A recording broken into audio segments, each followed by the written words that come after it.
Are you ready to embrace the unknown? You are in a position right now where you have got to make up your mind and understanding what it's going to take to get through whatever adversities that you are facing at this time. The challenges that you are facing, the challenges that you are going through at this moment in your life are exactly what they are. They are challenges.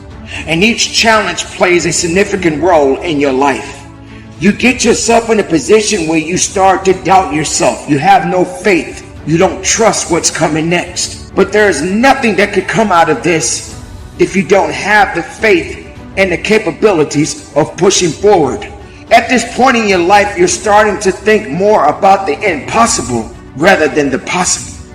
And if things are in a position where you feel that it's impossible for you to carry on, then there won't be any success along the way. Yes, challenges will come, and there are going to be many adversities that you must face, but you don't have the right to give in or to give up. Certain things happen for certain reasons at certain times. But what do?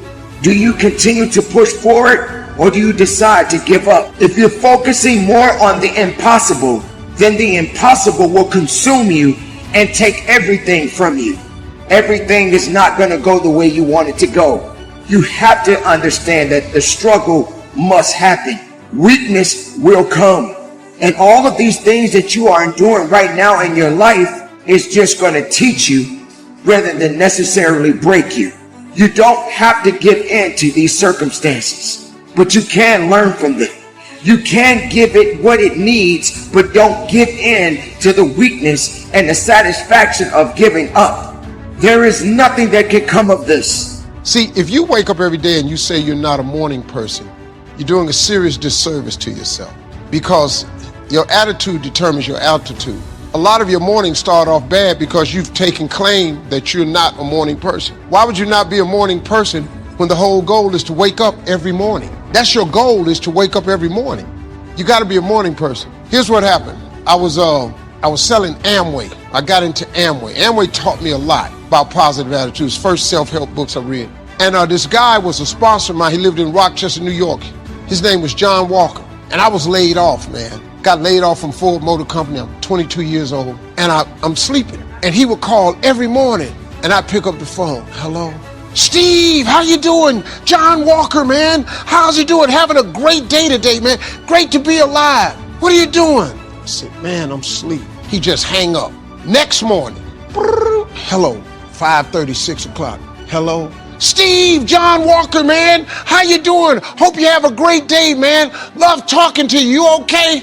Yeah, John. Click, he hang up. Next morning, 6 o'clock. Hello. Steve, John Walker, man. I said, what the is wrong with this dude? I said, man, just calling on you, man, making sure you have a great day, man. I love you, man. Click, he hung up. Every day for 3 weeks in a row, he did the same thing. You know how I answered the phone? Every day, the same day, I answered the phone the exact same way. Hello? Finally, after about 3 weeks, the phone rang. I said, hello? He said, Steve, why do you answer your phone like that? I said, what, man? I'm asleep. He said, no, man. You got to be in the life-changing business. People have got to look at you like a light. Something should be in you that shows other people that there's hope. He said, you don't know this about yourself, but you're going to be that person one day. And you got to start preparing for what you want to be. I said, man, I'm not a morning person. He said, yes, you are. He said, because you're going to wake up every day for a long time. He said, man, don't ever do that, man. At least let God know you're glad you're alive if you don't let nobody else. And he hung the phone up. Man, do you know I couldn't even go back to sleep. So the next morning, about 4:30, I done got up. I'm sitting on the edge of my bed. You better not call this phone right here. Hello? Steve, hey, John, this is Steve Harvey, man. I'm up. I'm having a great day, man. He said, that's what I'm talking about, hung up. The next morning, he called right back, 5 o'clock. Hello, is this John Walker? It sure is. This is Steve Harvey, man. Boom. And I've been that way ever since. Little did I know that in the year 1995, somebody would offer me $2 million to do a morning show in Chicago. I started waking up one city, 107.5 WGCI in Chicago. Next thing I knew, I had a radio show, #1 show in Los Angeles, 92.3 The Beat. I started doing that show. Then in 2005, I got the biggest syndicated adult contemporary morning show on planet Earth, the Steve Harvey Morning Show. I'm in 112 cities who listen to my morning show in 112 cities. He said, you don't know it, but you're gonna be a light one day, and people gonna look to you for that light.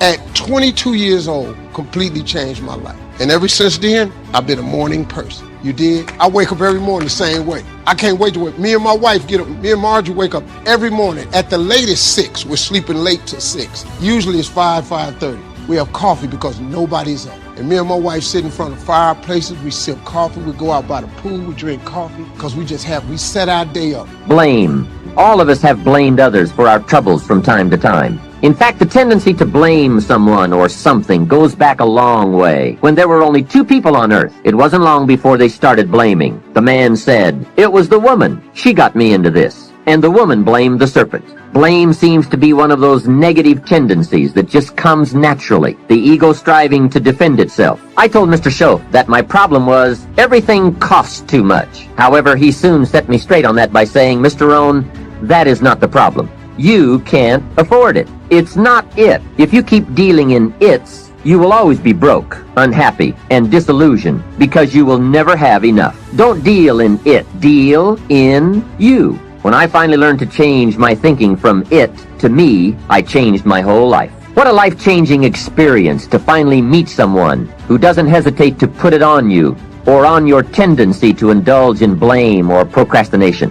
That is indeed a banner day when you meet someone who has learned how to skillfully and carefully attack the same problem that has kept you from doing very well, or kept you beneath your potential, or kept you off balance as to your own self-worth. It is so easy to mistake appearances for reality, to confuse the symptom with the real cause. Guess how many excuses we have? 1,000,000. And in the course of a lifetime, we will probably use them all, unless somebody finally comes along and blows all those excuses apart to make us come face to face with the real reasons for our current dilemma. Until that time, we will probably use another 1,000,000 excuses to prevent ourselves from having $1,000,000. What are you going to do starting today that will make a difference in how your life works out? See, if you don't do something starting today that will make a difference, guess what? It's going to be the same. And you can guess what the next 5 years are going to be like. Just look at the last 5. The next 5 years will be like the last 5 unless you, Major Key, make all the changes.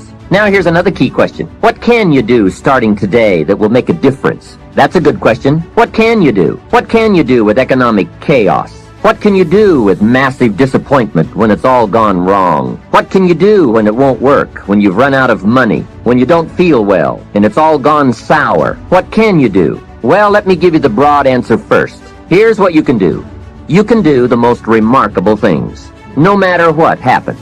Hey, people can do incredible things, unbelievable things. A man can do the most amazing things with the most impossible circumstances. A woman can do the most remarkable things with the most disastrous circumstances.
so high I'm hypnotized. What's up is down, what's left is right. Chasing stars and holding you. I can't see the end, but we'll see it through.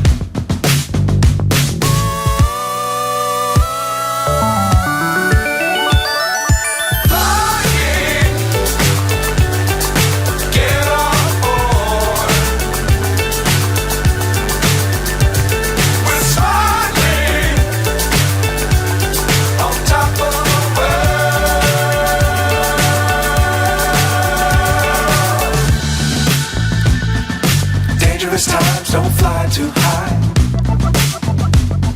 Be sure to keep the ground in sight. Fly forever if you keep it tight. Love the world but keep the sky on your mind.